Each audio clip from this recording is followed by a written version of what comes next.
The Reels icon on your Facebook app can be quite annoying and often seems to get in the way. What many users don't know is that you can actually hide it. With just a simple setting, you can make your app look cleaner and easier to use. Let's do it step by step. First, open up the Facebook app on your phone, then tap on the three lines in the top right.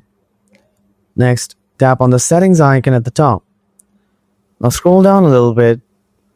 After that, tap on the tab bar. Now tap on customize the bar. Here you will see the video option that is pinned. Just tap on pinned and select hide. Now force close the Facebook app from the recent tab on your phone.